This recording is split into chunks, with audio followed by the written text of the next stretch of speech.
Hi everyone, welcome to Books and Beyond. We are so excited to speak to Srinath Rao today, who is the author of Meow Meow, a fast and pacey book that narrates the tale of one of Mumbai's most baffling crimes and the intriguing life of Shashikala Baby Patankar. So his book is very much about Mumbai, as much as about drugs, as much as it's about Baby Patankar, and Meow Meow is not a cat, if that's what you've been thinking all this time. It's actually a drug, and when consumed, the person reeks of cat urine, hence the name. Yeah, so join us because today we're also going to be speaking about this amazing woman who's become Bombay's drug queen. And it's just a rollicking story because she's also a slumlord. She becomes a successful businesswoman. She's a grandmother. She becomes a police informant. Story is quite amazing, and she refuses to be called a drug dealer actually. And there might be so many baby Patankars out there. There's so many stories out there, but nobody cares enough to follow their stories in the level of detail that our author today has. And he has done it against all odds, and we're going to find out how. So welcome. Thanks for having me, Michelle, Tara. That is a very glowing introduction.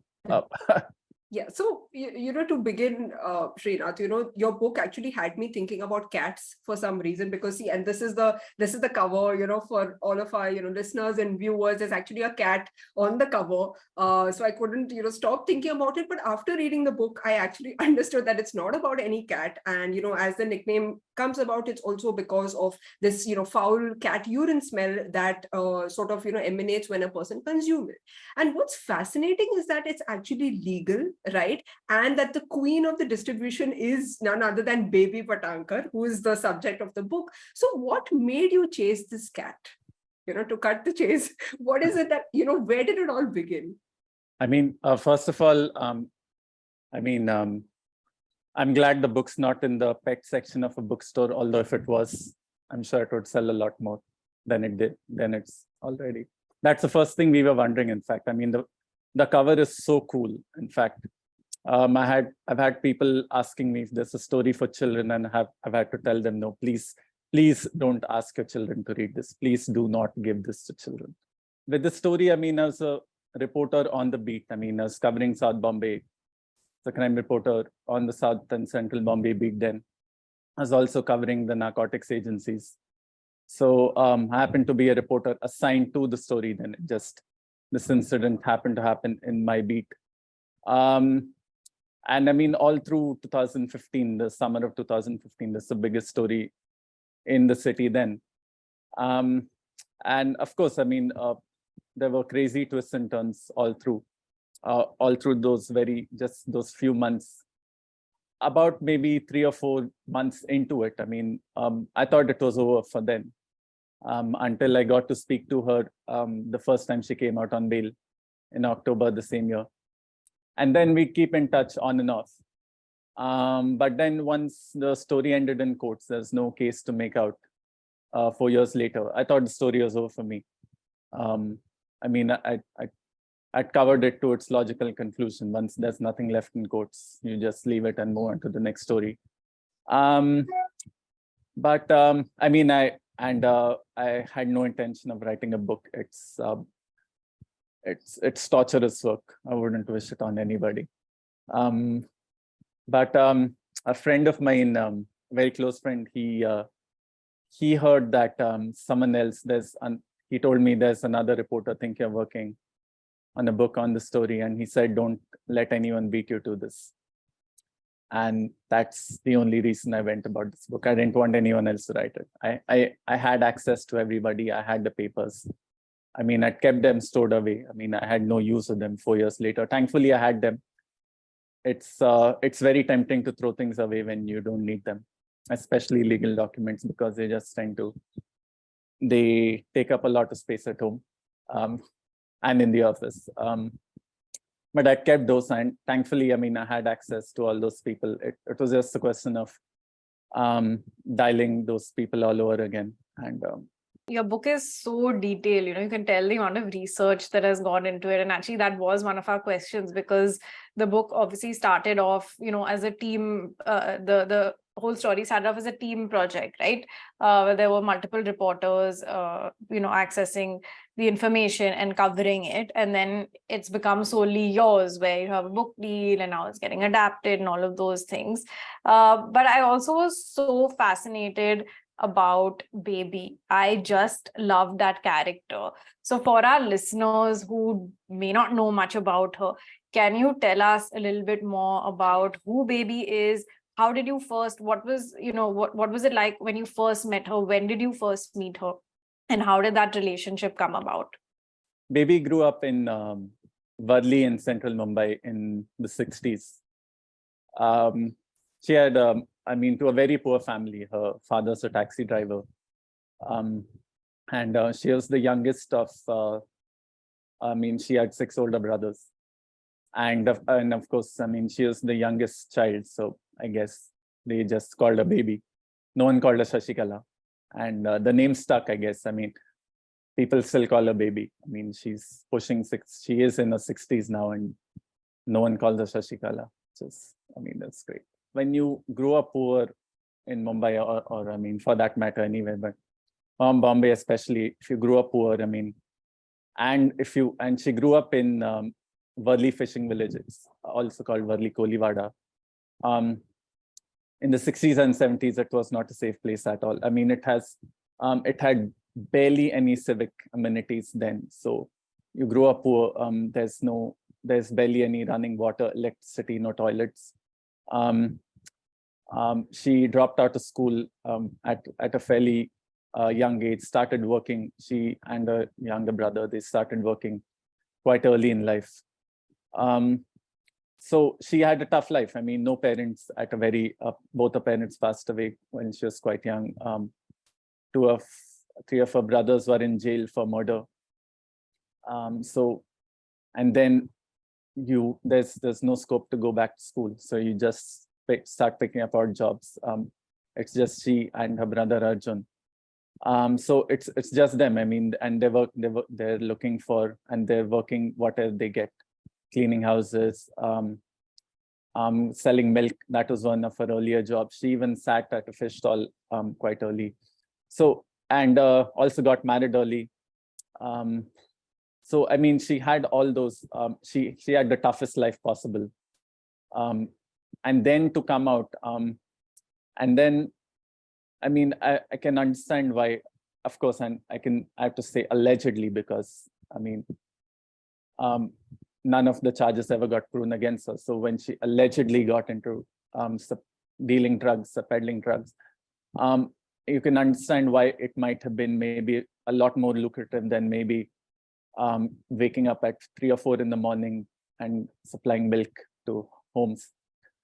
So she started out peddling ganja and charas, slowly moved up the ladder as she made more connections with dealers and suppliers in different parts of the city, the state, other states.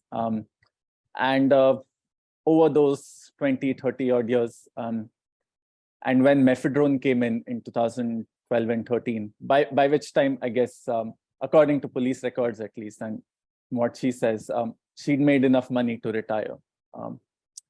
But she saw an opportunity in mephedrone that, like you mentioned, it wasn't a prohibited substance then. The law took quite a long time to catch up. So she and her partner, they took advantage of that period where it was legal. It was legal to buy, to consume.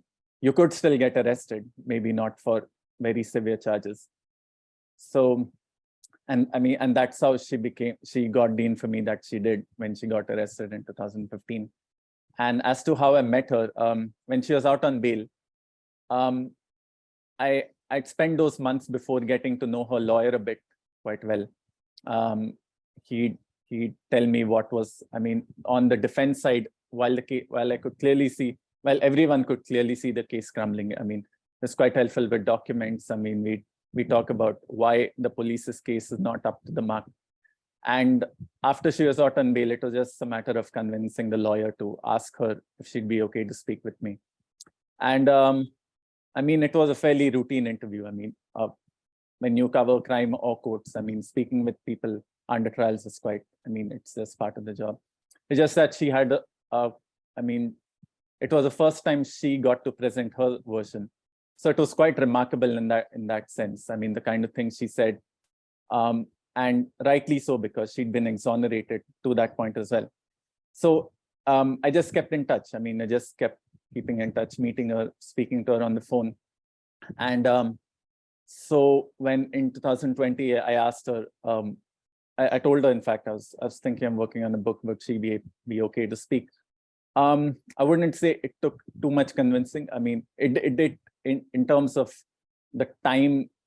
I mean, there's gaps of several months in which I got to speak to her, but it didn't take, I wouldn't say it took too much convincing. I mean, she obviously had a lot of misgivings, but thankfully, I mean, I was able to tell her that, you know, this also presents what you've been telling me, everything that it would be a balanced look at everything that happened to her. Yeah, no, and you know what I find the most fascinating about her story is the fact that, you know, she comes across as a self-made woman, right? So there's a detail in the book where you said that, you know, she's locked up her savings, her life savings, in a stainless steel cupboard, right, in her room, and the way she used to, you know, pile up these currencies is literally 20 rupees in one stack, 50 rupees in one stack, 500 rupees in one stack, and her total income was, you know, allegedly around 3 crores. Right, and that just blew my mind. I'm like, oh my god, this woman is just so fascinating. But it's also a gray area, right, Srinath, because we do read about the exploitation, the sort of, you know, depravity that she goes through, right? So, you know, for all our listeners, you know, just to give you an overview. So she was first married, yes, when she was quite young, but later on she gets married to this police officer, and this person actually doesn't let her come out of this whole crime ring, right? She wants to quit drugs, but he doesn't let her quit drugs, and it's such a, you know, complicated cycle. So I want to know, you know, what is your way of looking at it? Do you see this in a way as women empowerment to a certain extent, because she is a female drug queen, she has made a lot of money, right? She's built a name for herself, right, an identity for herself that a lot of women are not able to in this country, but at the same time it's also a mixed bag. So what are your views on this? I mean, about the first thing, it was crazy that she told me about those piles of money. The fact that she was, that's the thing I found most remarkable about her. I mean, given what we'd been told, me and my fellow reporters, we'd been told by the police about her, I didn't expect her to be so open about the fact that she had so much money lying around at home. And about those piles, I mean, I guess everyone has a little quirks. But I can understand why she told me, because the fact, I mean, her allegation was the police took all that money away without leaving any record of a seizure. The other thing, that's a question I still keep grappling with. I mean, it's I wouldn't say I'm completely very sure how I look at it. I mean, it's sort of tempting to look at it in the way. I mean, which is why I didn't want to say the word self-made women in that many words. I was hoping. I thought let the reader make up their own mind about it. I mean, it obviously comes across like that. I just kept wondering. I mean, if baby wasn't a woman, I mean, if it was a man, if the sexes were reversed, how the whole situation would play out. The coverage would not have been this crazy at all. I mean, I count myself among those people who are part of the coverage. Thankfully, not the over-the-top coverage. Thankfully, I mean, at least in newspapers, we like to believe. I mean, we had the time to reflect on what we're writing, what we're putting out. I mean, we thankfully weren't in the situation where we had snap deadlines or just seconds to go about it. I mean, we had editors who sort of, I mean, you come back to the office with this, you know, got this crazy story, or I've got this crazy update today. But thankfully, you have an editor who tells you, take a breath, think about what it is. Despite what you've been told, despite what you come from the field with, let's not get into stereotyping at all. That's about I mean, I can imagine because I said, I mean, given the background that she comes with, and the thing is, with the upbringing, the childhood she had, the place where she grew up with, Marli Kolivada, you read those sections where it was full of that place teemed with sexual predators. The reason her brothers were in jail, they'd murdered one man who'd sexually harassed her sister-in-law. So, I mean, those are the odds she grew up with. If you're, I mean, I can imagine with her, if you're on that side of the world and you build a network with the police, they're only going to, the temptation is of, as maybe an observer, as a neutral person is, there's only one way she's got those contacts, or there's only one way she's built those relationships with this policeman. In fact, those were some of the things the police had told us, quite a few sleazy stories. I mean, none of which could be verified, first of all. Although a lot of those stories we did get to know, or at least we've been told these were against claims. They were not fit to print, we thought at least, because they couldn't be verified. Yeah, it is. I mean, like that's one of the main questions that Michelle and I were speaking about when we talked about the book. You know, is it sort of like a story of empowerment, or is it exploitation, or is it something in between, right? And personally, for me, I sort of saw it more as exploitation, considering the circumstances that she came. And I was very interested in sort of the whole police aspect of that. She marries a police officer, right? And that's sort of the second marriage. And it's sort of, you know, for her, it gives her a sort of modicum of stability, but it doesn't give her societal acceptance. And then word spreads that she's this police patni, and the police are also involved in this whole, you know, racket. So can you tell us a little bit more about the involvement of the police in this? If I can just add to Tara's question as well, because I was curious, especially because you've revealed the corruption that is involved in this, right? So about that as well, like, were they open to actually revealing all those details? She marries her partner, Dharmaraj Kalokhe, who's, I'm not sure if the right word is protagonist or antagonist or character. He's the other person in the book. They met in 1996 when there's a robbery at her home. This is just soon after baby's husband passed away, and they fell in love. And of course, I mean, we know now that Kalokhe, from the off, he was aware how baby made her money, the kind of profession she was in, and it was incumbent on him to not possibly get into a relationship with someone like that, or I mean, a person known to have broken the law, especially since he's a cop.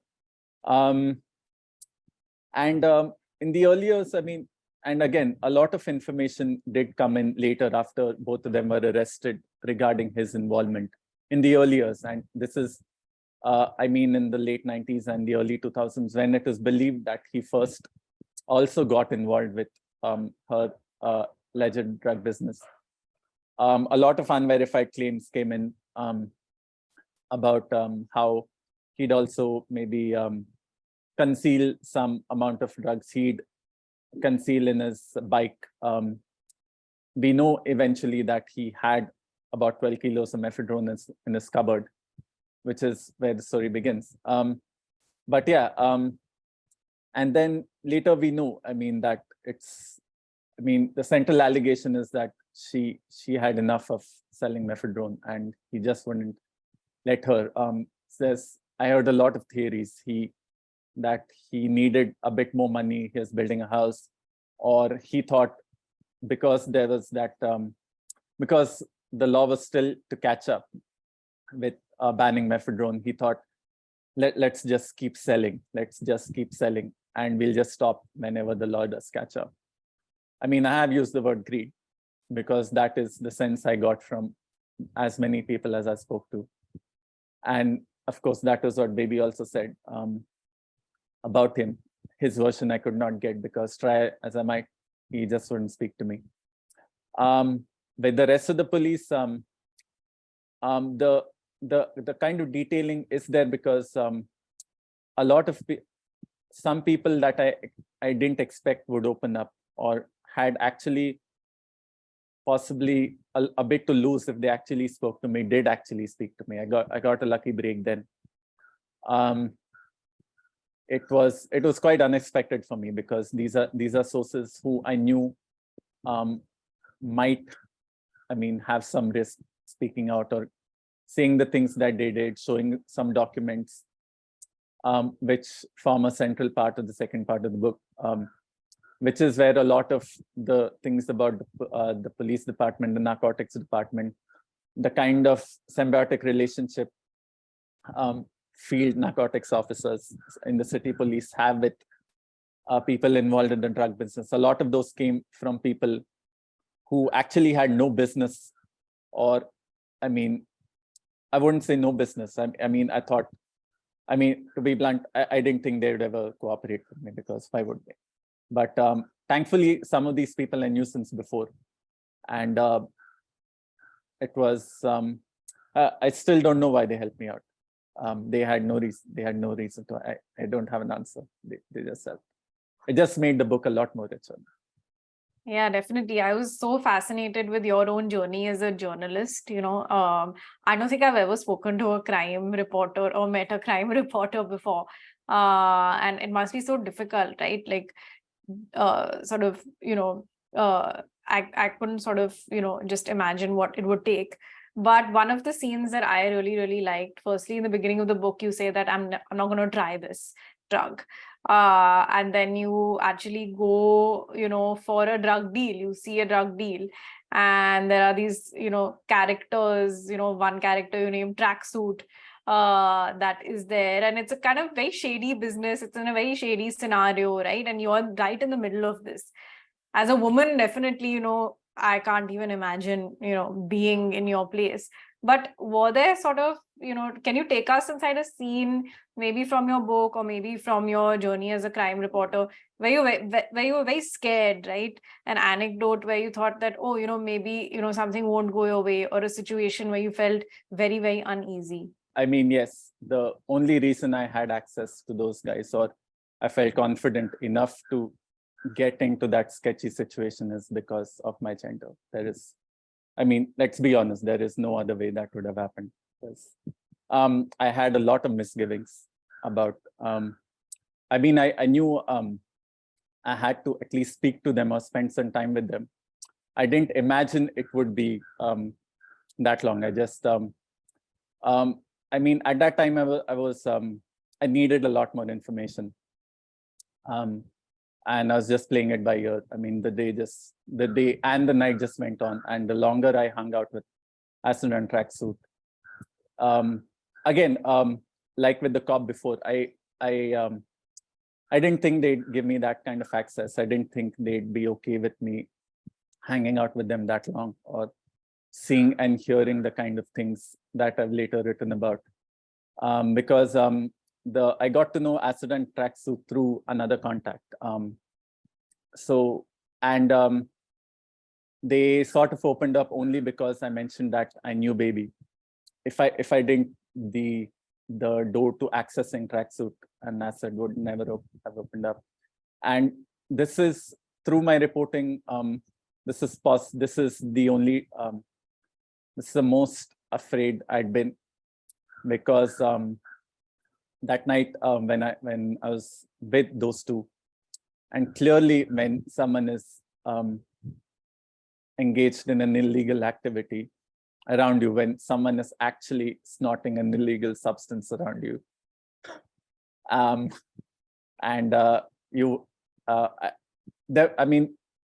it's been about 2 years, but I knew at that moment there were some seconds where I did wonder, where are the cops? Or is there a second where some undercover cop is going to pass by?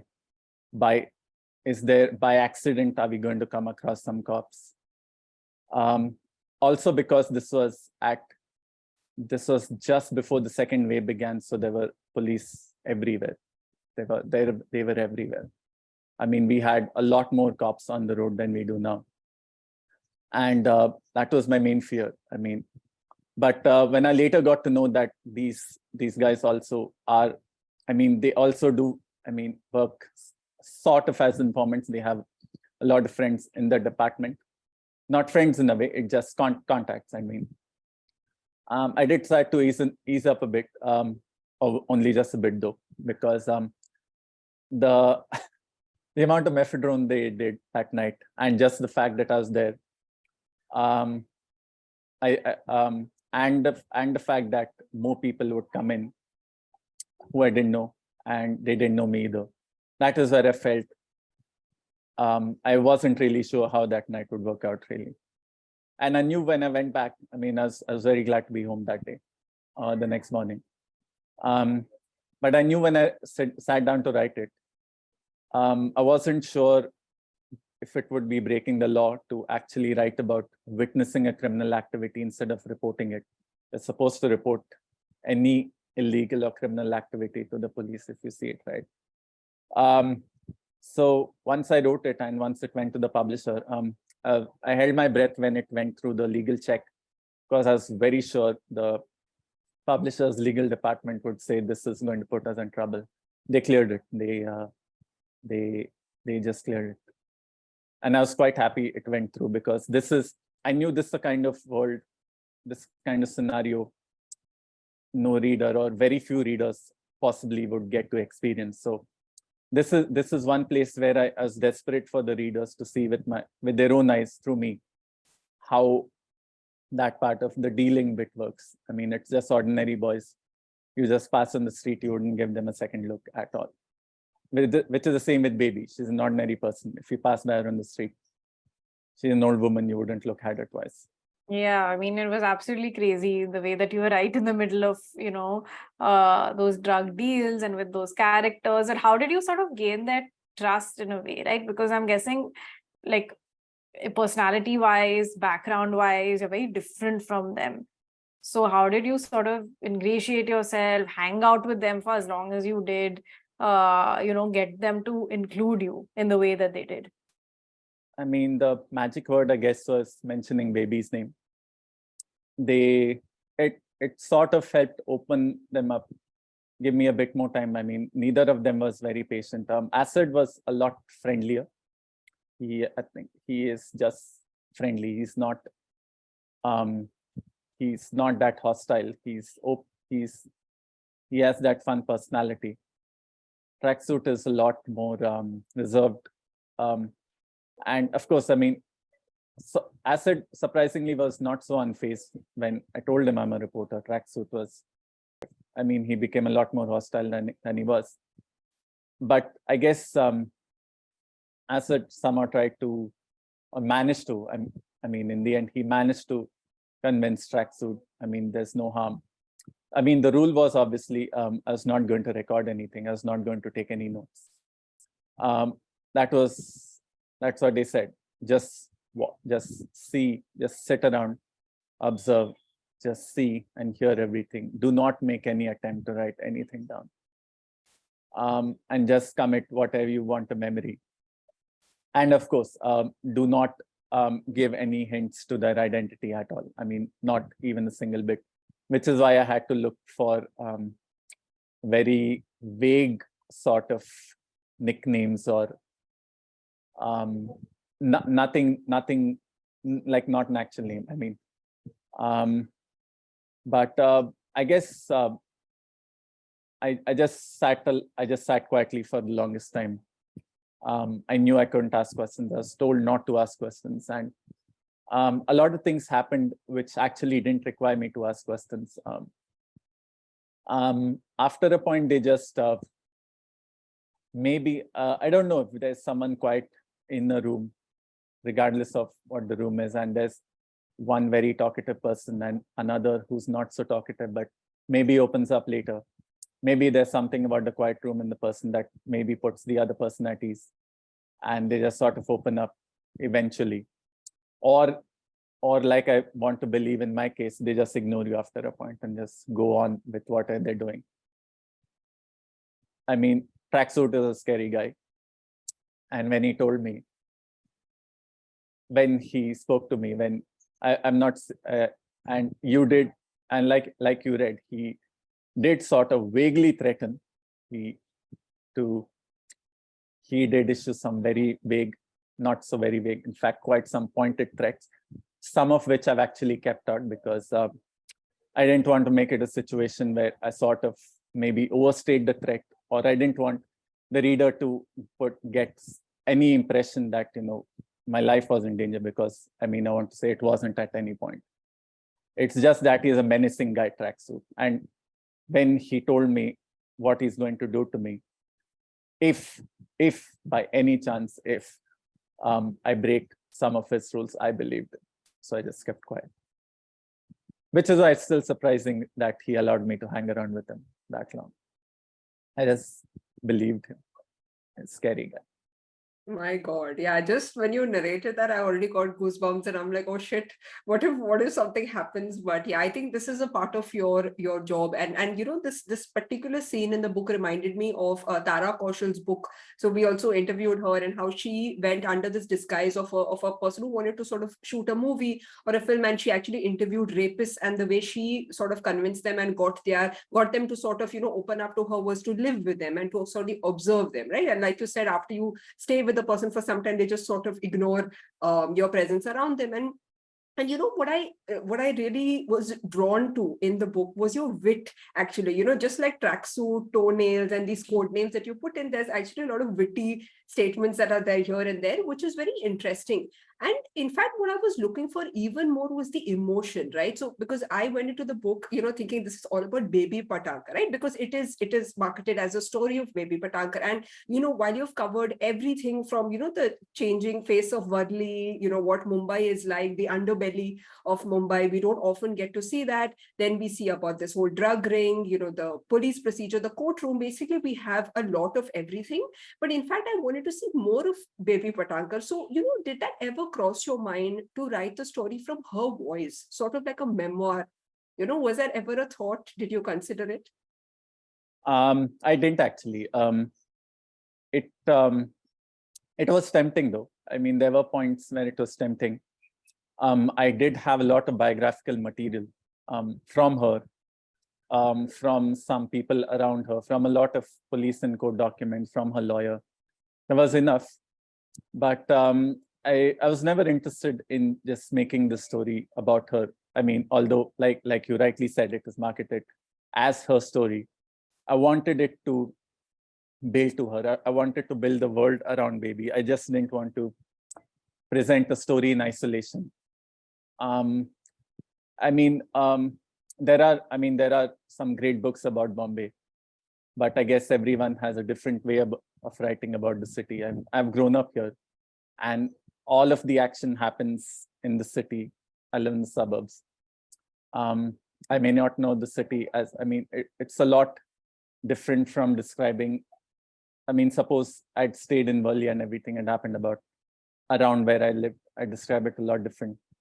But I thought, since I don't live there, but I'd reported from that place enough, I'd been to all of those places enough, I'd seen enough of those places. I thought this is an opportunity for me, not just to write about one person, but at least to give some context about the kind of area that shapes her, the kind of circumstances that shape her. I didn't want to go into the category of drug books per se, or present a very technically heavy law book, or go too deep into maybe into academic discussions of drugs or narcotics, because that was I'm not equipped to do that at all. And I knew for sure that this is a great story. It's just that I thought, let me build as compact or as interesting a world around her, because there were so many people associated with her who also had interesting stories, like Tracksuit and Acid. And I thought, unless I link Baby to maybe the boys or the other peddlers who used to buy from her, the other cops, other contacts in the department, her lawyer, her family, I thought it wouldn't be a complete enough story. Yeah, no, For sure. and yeah, before I ask the next question, I just want to mention this trivia that's in the book, because you spoke about the suburbs and sort of this very interesting bit where you talk about the Koli fishing community, who's actually Bombay's original inhabitants, and they actually fertilized the bases of their palm trees with rotting fish. Hence the smell, right? So a lot of people think, what is this fish smell? They just think it's the sea, but it's not. It used to actually be an excellent manure, right, for these, and it basically earned this name for Bombay because it was really distinct, right? So basically the base, it was built on rotten fish and coconut palm leaves, right? And unlike other cities like Calcutta, London, New York City, I really found that very interesting about Bombay, which I didn't know before. Yeah, I mean, I think that it's very interesting that what you said, it's also sort of, a book about Bombay and a book about Worli. I grew up very close to Worli, and very different, like, sort of spectrum of society. And for me, this was sort of like even more of an eye opener into Siddharth Nagar and the colonies that you portrayed. Yeah, and this whole conversation about Baby Patankar, Srinath, what I was very curious about is, there are these so many stories that you see about very inspiring people, correct? There are biopics that are done all the time. I'm very curious about, then what happens to these subjects, right? So for example, like just a technicality, like does Baby Patankar probably get royalties, or is there any way in which I would say the subjects of these books, right, really inspiring films or books, in any way, are they compensated for their story, or what is the procedure like? Yeah, actually, just to add to Yeah. that, I just wanted to give some context, is that the book has been picked up for a web series. Yes. So when we were discussing the book, both of us were curious about, would the book focus sort of on, because it is marketed as Baby Patnakar's life. So would the series focus on her life as sort of, from her point of view? And then if it does, it sort of led us to that larger question of, we're making a lot of money off of these subjects in a way, right? We have Theranos' Bad Blood, we have it in the US, we have all these true crime stories, we'll have the web series, based on your book. So what actually happens to the subjects of these things, and are they compensated in any sort of way? So both of your questions actually, sort of neatly tie into each other. The web series that you're talking about, that actually I have no connection with, because the person who's making it, he's actually purchased the rights to Baby's life. So, and that's happening independent of my book. I have no connection. He's not adapted my book for that. He's compensated her for her rights. He's actually bought her life rights. So that's a commercial transaction I have nothing to do with.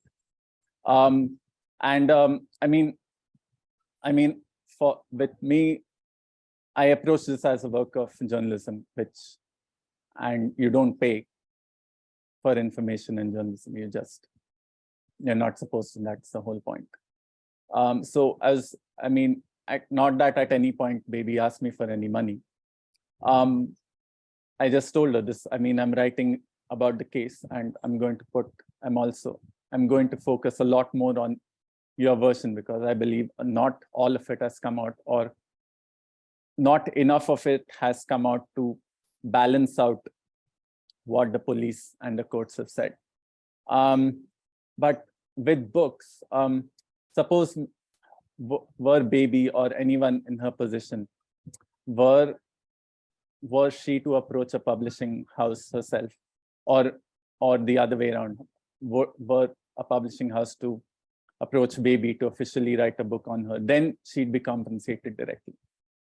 They would then have those conversations where the publisher would pay to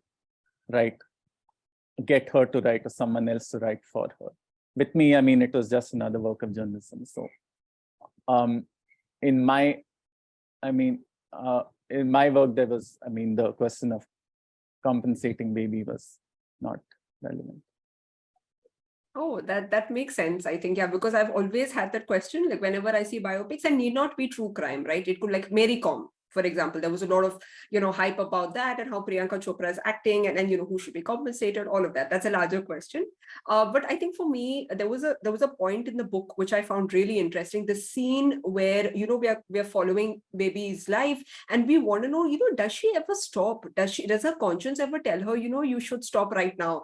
And there is a scene where you mentioned that after pushing for almost 30 years, and it took this near death experience of her partner, Balu, right? And she just felt like this is the time I should stop, because doctors actually gave, her partner sort of this ultimatum saying that, there's a very, very few chances that you're going to survive, because he had been smoking weed and, he had been injecting heroin, and it just had a lot of impact on his body, and seeing that really shook her, right?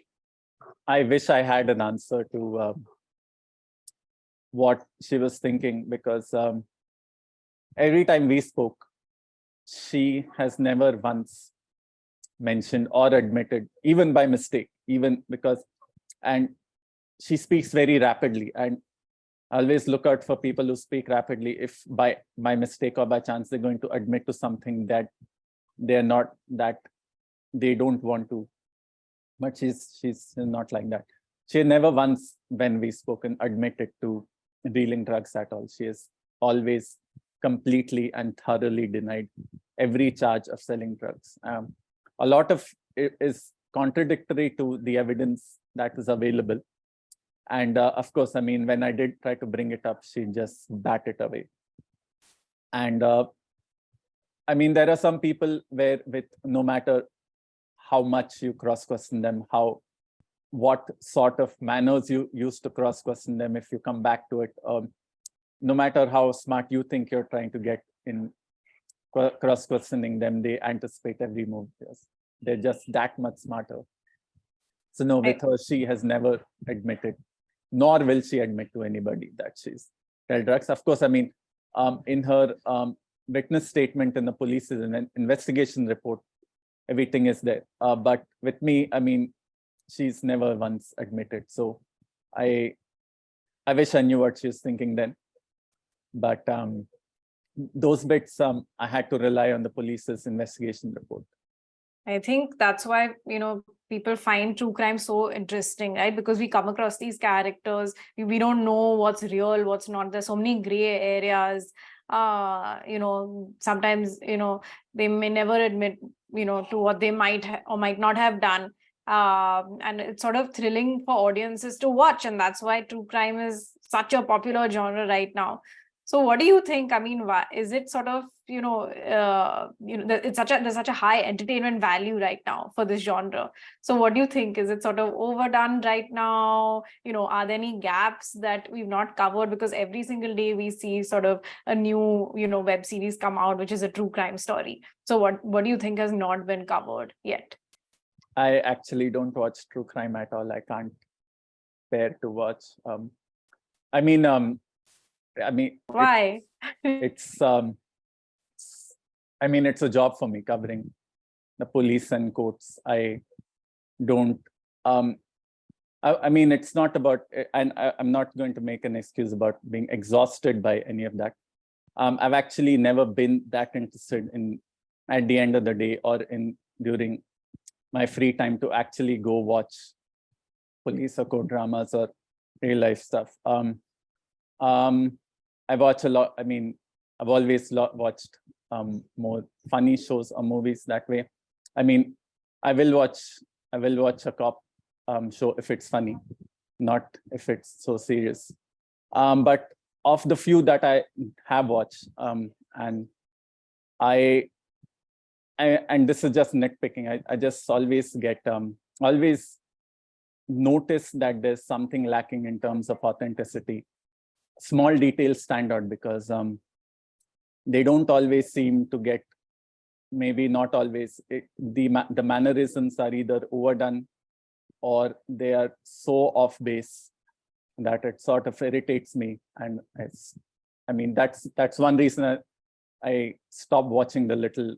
I just gave up watching. Even of The Little I did watch it, I just gave up after a point. I just noticed these small things which are either missing or so definitely inaccurate that they just bug me after a point. So I just gave Yeah. up after a point. Yeah, this is really interesting because I remember being addicted to the show called Grey's Anatomy, and I really loved it. And obviously, I loved it for all the drama and for the other reasons, right? Not the medical reasons as such. And I had doctor friends, I mean friends who are doctors, and they said, "How can you watch that shit?" Because when they would watch something like that, they would overanalyze and they would be like, "Oh my god, this is not technically right. You know, you can't watch this."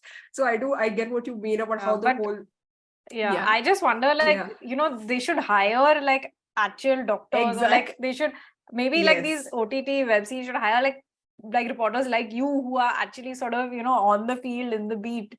Maybe that sort of would lend to the authenticity. Exactly. Yeah. Yeah, I agree. Like, I do think that maybe probably their, writing team could have more of like, informed people on board. Anyway. Yeah, maybe they do. Yeah, but yeah.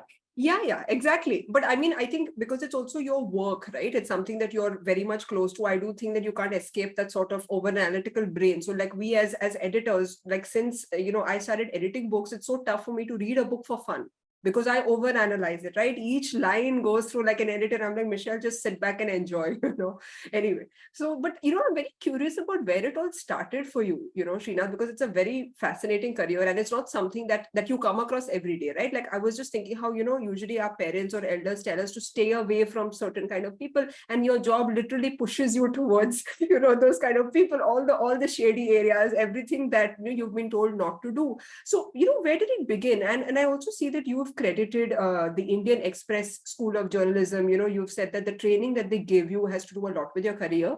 But could you probably tell us about the first case, or, that first instance that drew you towards crime reporting in the first place?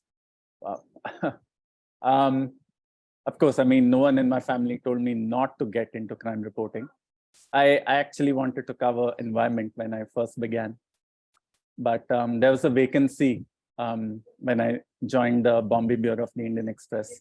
The crime reporter had just quit, and he was, I think it was his last week probably. And the reason they'd asked me to come here is because they needed a guy to fill in. So the boss said, just try it out, you might like it.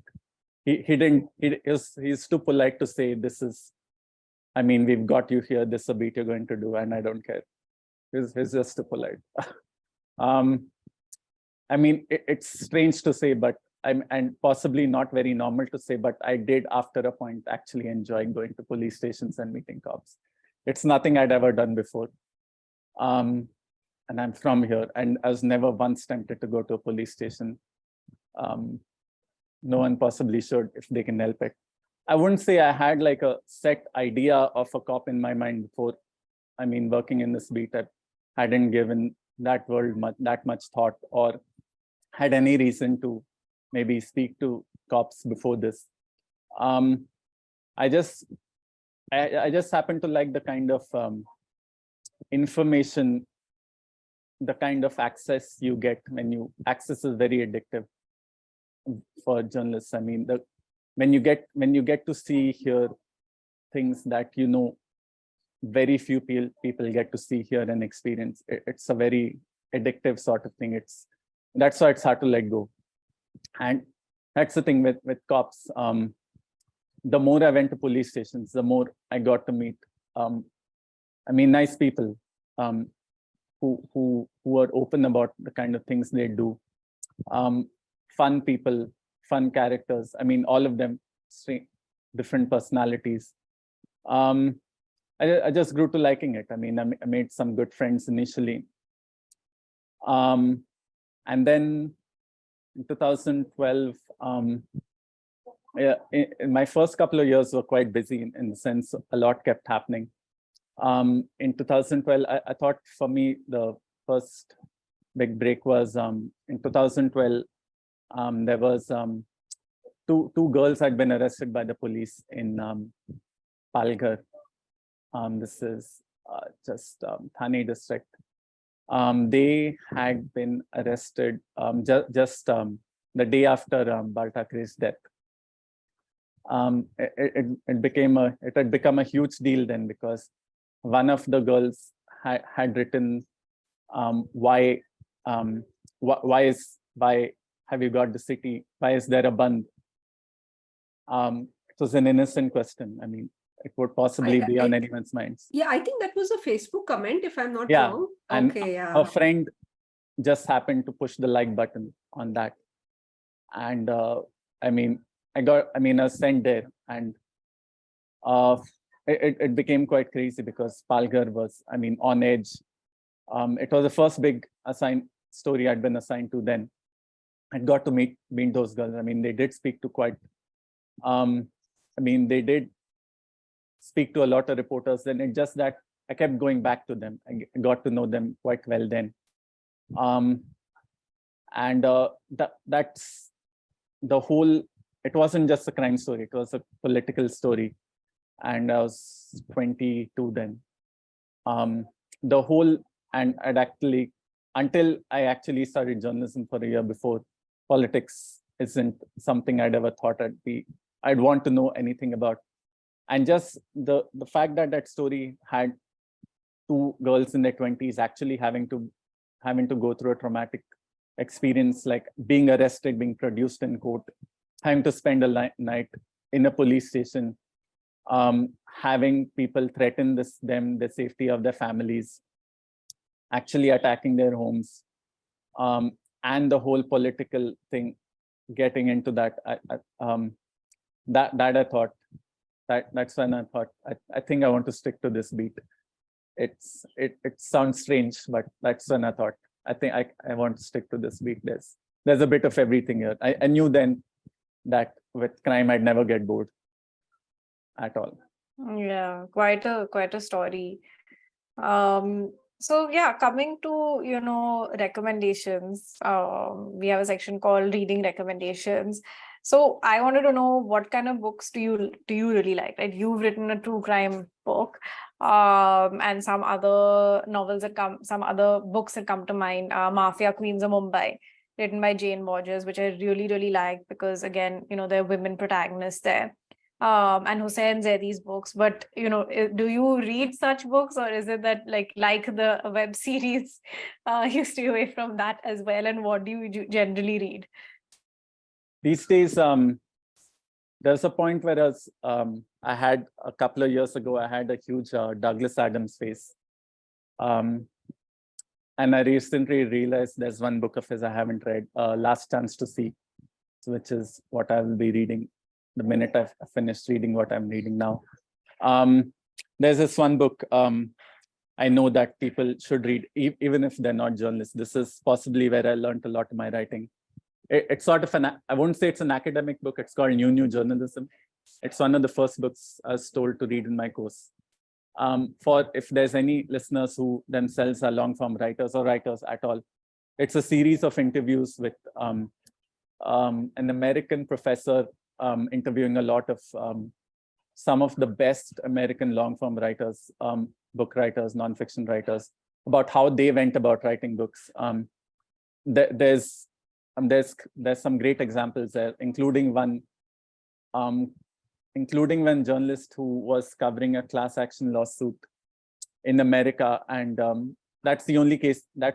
He wrote one book in his life of a case which he spent about 10 or 15 years following, and it's apparently like a very dense book, and he took about some couple of decades to actually finish it.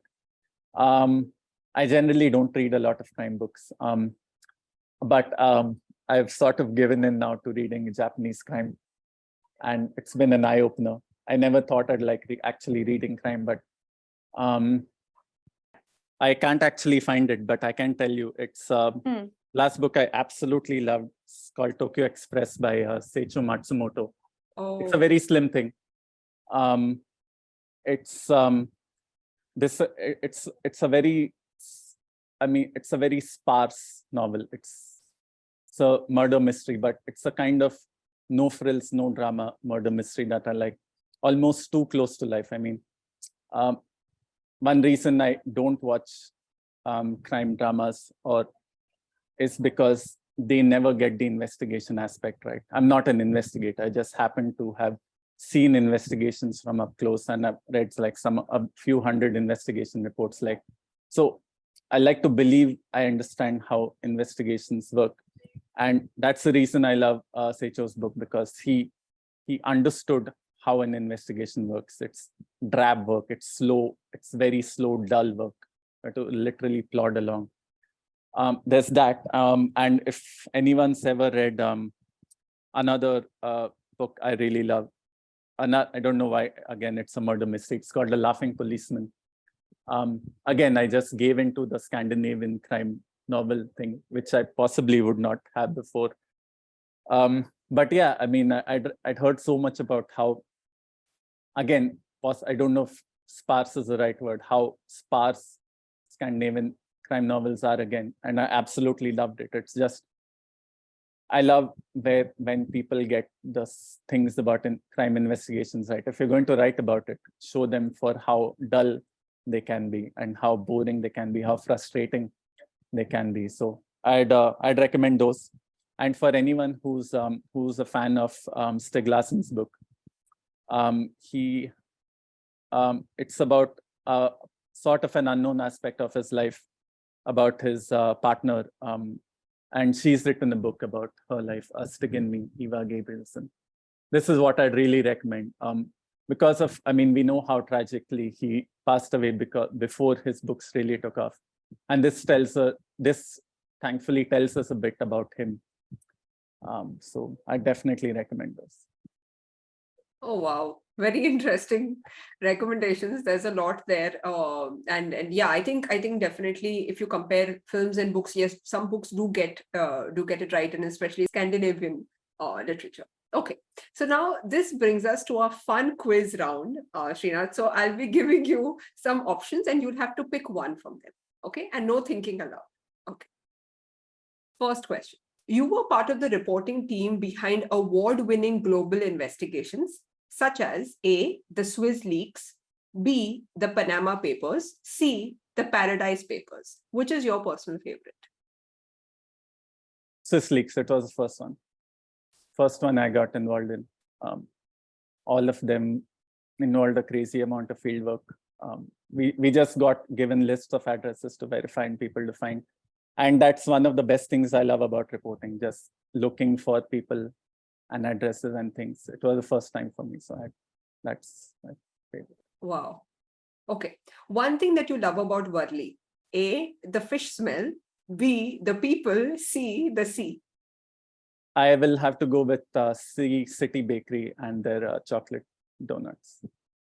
Oh, okay. All right. Yeah, nice. Okay. Yeah. One drug that you think deserves a book of its own in India: A, marijuana, B, cocaine, C, heroin. Heroin, for sure. Okay. I can tell you why. Yes, Because why? one Yeah. of my favorite drug books happens to be Junkie. Oh, I love it's the about- cover. It's Wow. yeah. If you could, it's by William S. Burroughs, and about him injecting heroin into. It's supposed to be semi-autobiographical officially. It reads too much like his own life. So I would love to Wow. see a heroin book in India, given how Awesome. much heroin people do in India in different forms. Maybe you can write it. Yeah, I was just going to say that. Let's manifest it. Oh man. Okay. All right. One habit that you have picked up from the quirky people that you meet as a crime reporter: A, walking in the dark, B, using a catchphrase or a code word, C, biting your nails. Walking in the dark for sure. Okay. Yeah, it is scary, but you never know where you're going to end up. I mean, it's again not recommended, and again I can only do this because I mean I've never come across maybe I'm being very naive, but I personally never met a woman crime reporter. Are there any in your newsroom? Oh yeah, tons. Okay, cool. There are quite a few. Yeah. There's quite a few. Oh, and is Okay. it, and just to add to that, I'm curious, is it like they are only assigned a particular kind of crimes? Like, is Yeah. there a level, like, or is it just open to all of them? No, I mean, we divide. I mean, if you're in a big city, you divide it into areas. I mean, Okay. by city, by maybe. I mean, at least in Bombay, you divide it by, there's a reporter for South Bombay, one for Central Bombay, one for the western suburbs, eastern or northern suburbs. If you have those many reporters, and you get, if something happens in your beat, you just go there. Yeah. So it depends on what happens in your beat, what beat you're in. Right. Yeah, I think we are It's very kind of random. clueless about It's this. random But, assignment. yeah, You can thanks either get for it. lucky, or you can get very unlucky if something very unfortunate Yeah, or very Right. very gruesome happens, or something very difficult happens in your beat. Right. Just luck of the draw in the end. Okay, so this brings us to our last section, which is our rapid fire round, where you have to answer in one word or one sentence, and like the quiz round, no time for thinking. So I'll start. One word you would use to describe baby Patankar. This is thinking. Intelligent. Oh, nice. Okay. What's next? A break. Okay. Any book ideas on the horizon? Actually, not too many. In fact, I blank out. I'm still looking. If I'm actually still looking. Maybe the heroine book after this conversation. But anyway, okay. I might be done with drug books for the time. Okay, that's interesting. Okay, all right. Okay, if you could change one thing about Baby Patankar's story, what would it be? Fewer typos. They irritate me. Where do you write? In my bedroom, flanked by two huge windows with a lot of it, in a very noisy place, in fact. Oh, okay. That's interesting, because writers usually look for silence.